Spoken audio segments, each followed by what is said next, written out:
Hello दोस्तों, स्वागत है हमारे YouTube channel SK study point पर। बहुत बड़ी अपडेट निकल कर आई है सेंट्रल गवर्नमेंट की तरफ से, और वो भी इन्फॉर्मेशन है आपका रिक्वायरमेंट से संबंधित, भर्ती से संबंधित 2024 में जो सेंट्रल गवर्नमेंट की तरफ से निकाली गई है।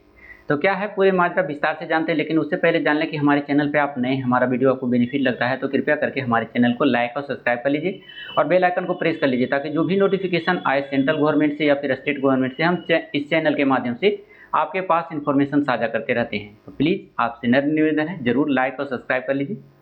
चलिए देखिए क्या है रिक्तियाँ। ये है भारतीय पटसन लिमिटेड से निकाला गया है, भारत सरकार उपक्रम the jute corporation of India limited के माध्यम से नोटिफिकेशन जारी किया गया है। एम्प्लॉयमेंट नोटिफिकेशन नंबर यहाँ पर देख सकते हैं, यहाँ पर 2/2024 है और डेट आज ही के डेट में है 10/9/2024। साथ में आप देख लीजिए यहाँ पर दिया गया है आपका कि the jute corporation of India limited was set up in 1971 under company act the 1956 as an official agency by the government of India with the aim of the provide the minimum support price, जिसे MSP कहा जाता है, to jute cultivators and work as the helping hand in the raw jute sector and does the commercial tradings in raw jute and allied product. ये आपका जो निकाला गया है, कह रहा है कि यह जो कंपनी कारपोरेशन की स्थापना जो सेटअप किया गया था वह 1971 में एक एक्ट आया था, कंपनी एक्ट 1950, उसी के अकॉर्डिंग यह जो इसकी स्थापना की गई थी, किसकी, the jute corporation of India limited की। उसी के रिकॉर्डिंग में कुछ रिक्तियाँ निकाली गई है जो आपके सामने हैं। तो क्या है रिक्तियाँ, चलिए इसको विस्तार से जान लेते हैं। यहाँ पर साफ देखिए कौन कौन सी पोस्ट के लिए भरी जाएगी इसमें। तो इसमें 3 पोस्ट के लिए निकाला गया है।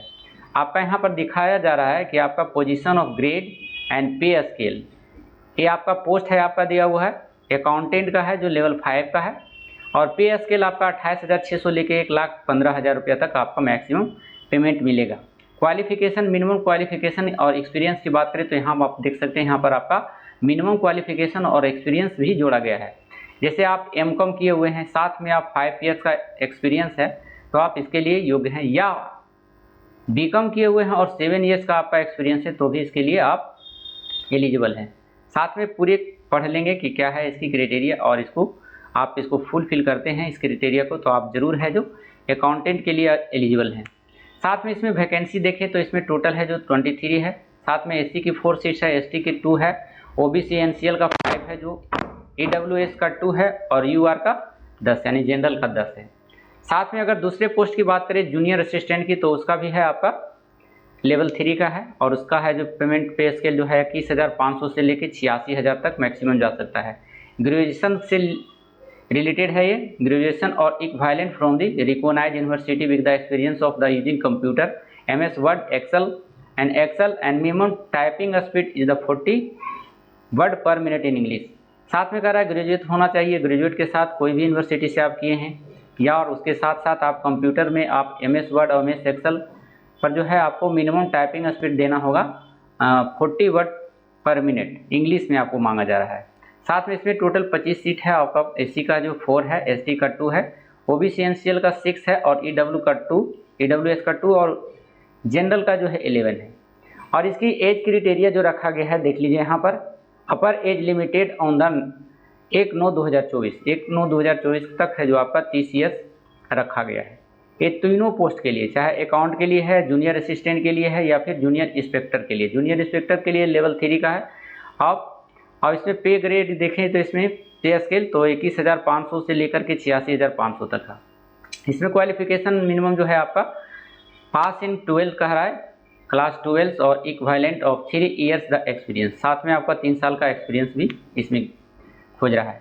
परचेज, सेल, ये सभी से आपका जो है एक्सपीरियंस होना चाहिए। आप देख लेंगे ट्रांसपोर्टेशन से भी आपका है एक्सपीरियंस 3 साल का, तो आप इसके लिए योग्य है।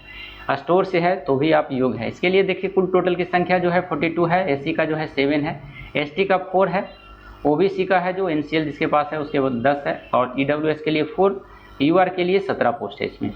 साथ में इसमें देखा जा रहा है कि कैटेगरी बाय एज लिमिटेड के बारे में, तो age limited with the age relaxations of the per government of India norms, government of India के तरफ से जो एज दिया गया है रिलैक्सेशन में, वो आपके सामने दिया हुआ है। जैसे आपका है, आपका जनरल का है, जनरल में अगर UR से हैं और उसके बाद EWS है चाहे OBC है, तो इसके लिए है आपका मैक्सिमम एज जो क्राइटेरिया रखा गया है 30 ईयर्स रखा गया है। OBC से बिलोंग करते हैं तो आपका 30 ईयर्स रखा गया है। SC ST से है तो 35 ईयर्स है। उसके बाद डिसेबिलिटी से है तो आपका 40 ईयर्स है। डिसेबिलिटी मतलब SC ST से बिलोंग करते हैं तो उसके 45 ईयर्स आपका दिया हुआ है। डिसेबिलिटी में आप OBC NCL से आते हैं तो 43। तो इसी के रिगार्डिंग एक सर्विसमैन के लिए भी सरकार उसके लिए भी गाइडलाइन जारी करती है। तो ये सभी आपका एज रिलैक्सेशन से संबंधित था। तो अब देखिए इसमें क्या है, completed the 5 more the years of service इसमें होना चाहिए। जैसे एज रिलैक्सेशन जो लेना चाहते हैं उन इंटरनल एम्प्लॉय जो हैं उनके लिए सभी क्राइटेरिया दिया गया है। जैसे आपका दिया हुआ है ए में कर रहा है ही या she should be the currently working for the corporation, वह जो होना चाहिए अगर एज रिलैक्सेशन चाह रहे हैं तो करंट में जो है आप कहीं पर कोई कारपोरेशन में वर्किंग कर रहे हैं तो आपको जो है एज रिलैक्सेशन मिलेगा। Completed the 5 years more years of service, अगर 5 या 5 से अधिक साल तक आप जॉब किए हैं किसी कंपनी में तो आप एज रिलैक्सेशन मिलेगा है। साथ में यहाँ पर देखिए आपका दिया गया है अकाउंटेंट के लिए जो है आपका रिलीवेंट ऑफ डिसिग्नेशन आपका दिया है एडिशनल अकाउंट। साथ में जूनियर असिस्टेंट के लिए आपका देख लीजिए दिया है additional junior assistant data entry operator. साथ में जूनियर इंस्पेक्टर के लिए है additional junior inspector, additional marketing executive, additional marketing officer. चलिए इसमें आप देख लीजिए रिजर्वेशन से संबंधित आपको बताएं हैं कि रिजर्वेशन जो है SC ST OBC EWS candidate the applying for the post where there are no vacancy in their respective reserve की बात नहीं कहा गया है इसमें। कहता है category will be the treated as general, है ना, जो आप उससे बिलोंग नहीं करते हैं तो आप उसको ट्रीट किया जाएगा जनरल में। जिस कैटेगरी से आप बिलोंग करते हैं उसका आप एविडेंस नहीं देते हैं तो आपको काउंट किया जाएगा जनरल में।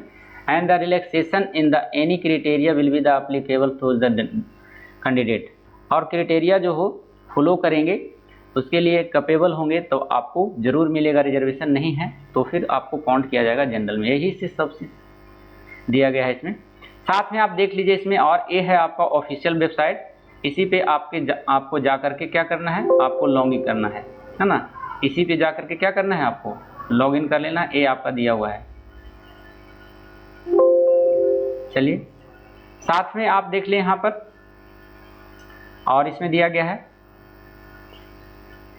उसके बाद कहा जा रहा है कि protection of right the full participation act 1995, इसमें कहता है प्रोटेक्शन से संबंधित कुछ अधिकार दिए गए थे 1955 में, उसी का इसमें जिक्र किया गया था। जैसे the right of person with the disability act 216 the category are, कहता है 2016 में जो एक अधिनियम आया था राइट टू पर्सन डिसेबिलिटी, जो दिव्यांगता का अधिकार होता है, जो दिव्यांग होते हैं उनके लिए कुछ अधिकार दिए गए थे। जैसे आप ब्लाइंडनेस है, लो विजन है, डीफ है, तो उसी के रिगार्डिंग है जो उसको प्रोटेक्शन दिया जाएगा, यही बताया जा रहा है इसमें। तो आप किस कैटेगरी में हैं आप यहाँ से देख लेंगे।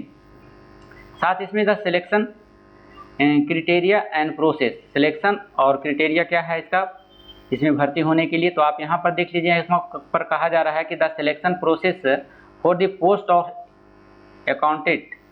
Accountant shall be the consist of CBT computer based test. आपका है जो CBT टेस्ट मोड में आपका एप्लीकेशन लिया जाएगा, यानी एग्जाम जो आपको लिया जाएगा वो CBT मोड में लिया जाएगा। साथ में यहाँ पर कहा जा रहा है आपको flow by the documents verification and short listed candidate, फिर जब इसमें क्वालिफाई हो जाएंगे तो आपको शॉर्ट लिस्टेड किया जाएगा और उसके अकॉर्डिंग आपको फिर वेरिफिकेशन के लिए कंसीडर किया जाएगा। चलिए देख लीजिए यहाँ पर सीरियल नंबर यहाँ पर दिया गया है। अकाउंटेंट के लिए जो है नेम ऑफ पोस्ट है, इसमें फर्स्ट जो होगा क्या होगा CBT कंप्यूटर बेस्ड टेस्ट होगा।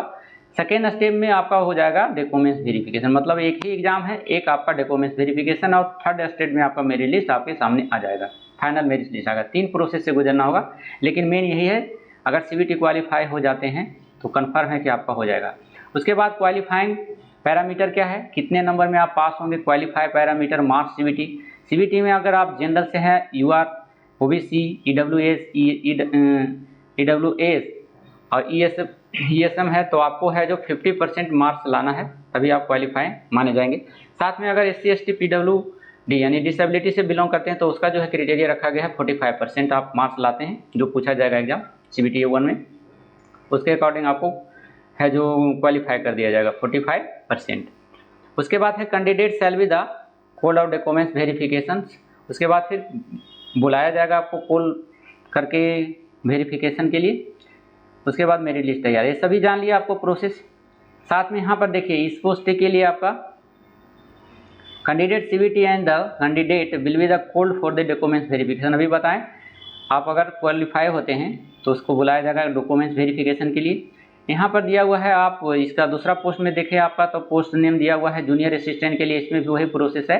इसमें जो लिया जाएगा फर्स्ट स्टेज में उसको CBT एग्जाम लिया जाएगा, CBT typing test, second stage में है डॉक्यूमेंट्स वेरिफिकेशन और थर्ड स्टेज में आपका है मेरिट लिस्ट बनेगा। फिर क्वालिफाइंग नेचर वही रहेगा, जनरल OBC EWS ये सभी हैं तो 50% मार्क्स लाना अनिवार्य है और उसके अकॉर्डिंग आप SC ST और डिसेबिलिटी के अंदर आते हैं तो उसके लिए आपको 45% लाना है। टाइपिंग फिर टेस्ट है, typing test shall be qualify in nature, आपका टाइपिंग टेस्ट जो होता है सिर्फ क्वालिफाइंग है, इसका है जो अंक नहीं जोड़े जाएंगे। Sir typing test preference of the 40 word per minute या 35 word per minute PWD disability के लिए है जो 35 वर्ड भी लाते हैं वो तो क्वालिफाई माने जाएंगे। तो ये सब देख लीजिएगा। साथ में आपका एक और पोस्ट बचा हुआ है जूनियर इंस्पेक्टर के लिए। जूनियर इंस्पेक्टर के लिए CBT मोड होगा उसका, उसमें सेकेंड स्टेज में डॉक्यूमेंट्स वेरिफिकेशन होगा, थर्ड स्टेज में ट्रेड से टेस्ट लिया जाएगा, उसके बाद फोर्थ स्टेज में फाइनल मेरिट लिस्ट बनेगा। तो इसमें 3 जो इंस्पेक्टर वाला पोस्ट है जूनियर इंस्पेक्टर उसके लिए 4 स्टेज से आपको गुजरना पड़ेगा। क्वालिफाइंग नेचर वही रहेगा जो पहले प्रीवियस में हम बताए हैं। चलिए उसके बाद आपका दिया गया है, साथ में देखिए क्वालिफाइंग नेचर वही पूछ रहा है कि जनरल से हैं, इसमें जो है जनरल से बता दीजिए जो इंस्पेक्टर वाला है जूनियर इंस्पेक्टर के लिए, इसमें जो है क्वालिफाइंग नेचर आपका दिया हुआ है जनरल OBC EWS के लिए 60%, साथ में SC ST के लिए 55% है ना। ट्रेड टेस्ट परफॉर्मेंस अगर आपका रहता है 60% और SC ST से हैं 55% तो आप इसके लिए क्वालिफाई हो जाएंगे। यही सब दिया हुआ है। तो आप जा कर के कहाँ से भरेंगे है ना, तो देखिए हाउ टू अप्लाई इसमें कह रहा है कहाँ से भरेंगे। तो अगर आपके पास खुद से लैपटॉप या कंप्यूटर है तो इस वेबसाइट को ओपन करने के बाद, ये जो वेबसाइट आपका दिया हुआ है ये वेबसाइट को ओपन कर लेने के बाद है जो आपका लिंक खुलेगा, आप यहाँ से भी अपने से कर सकते हैं या फिर कोई अगर आपके बगल में साइबर कैफे है तो वहाँ से भी आप ऑनलाइन कर सकते हैं। ऑनलाइन में देख लीजिए क्या लगेगा, वोटर ईमेल ID लगेगा, वैलिड मोबाइल नंबर लगेगा, डिटेल आप जो देते हैं जैसे कार्ड में हो गया, क्रेडिट कार्ड हो गया, नेट बैंकिंग के माध्यम से आप इसमें फॉर्म फिलअप कर सकते हैं। स्कैन कॉपी रिसेंट फोटोग्राफ जो होना चाहिए आपका हाल फिलहाल का खींचा हुआ होना चाहिए, वो भी 3 week old. Scan copy signature with the black या ब्लू पेन से आपको सिग्नेचर होना चाहिए। Scan the copy of the following documents, आपका जो डॉक्यूमेंट्स है उसको, ये सभी आपका प्रोसेस से गुजरना होगा जब ऑनलाइन फॉर्म फिलअप करेंगे तब। साथ में और कोई है नहीं, ये सभी देख लेंगे। 10th पास क्या क्या है क्वालिफिकेशन के लिए, डेट ऑफ बर्थ सर्टिफिकेट है, एडमिट कार्ड और बर्थ सर्टिफिकेट, ये सब आपका दिया। जिस कैटेगरी के लिए भरना चाहेंगे उसके लिए आप एलिजिबल होंगे, उसके अकॉर्डिंग है जो आप डॉक्यूमेंट्स को अपलोड करेंगे। तो ये था इन्फॉर्मेशन से सभी संबंधित जो सेंट्रल गवर्नमेंट की तरफ से निकाला गया था the jute corporation of India. बहुत ही बेस्ट जॉब है ये, इसकी तैयारी जरूर करें। और ध्यान रहे कि हमारे चैनल पे आप नए पहली बार आए हैं तो ज़रूर सब्सक्राइब कर लीजिएगा क्योंकि यहाँ से आपको बेनिफिट मिलेगा। साथ में दूसरी बात करेंगे तो हम दूसरे बातों में कहना चाहेंगे आपसे कि इसमें जो है जनरल कंपटीशन का भी तैयारी करवाया जाता है, फिर वो आपको यूट्यूब पर क्लास लेकर के, जिसमें आपको मैथ, रीजनिंग, साइंस, साथ में आपका पॉलिटी, हिस्ट्री और ज्योग्राफी का है जो प्रॉपर क्लास, एक भी चार्ज आपको नहीं देना पड़ेगा। तो आप हमारे साथ जुड़कर भी इसका बेनिफिट उठा सकते हैं। तो फिर मिलते हैं अगले इन्फॉर्मेशन के साथ अगले वीडियो में। जब तक के लिए धन्यवाद। Thank you so much. Thank you for watching.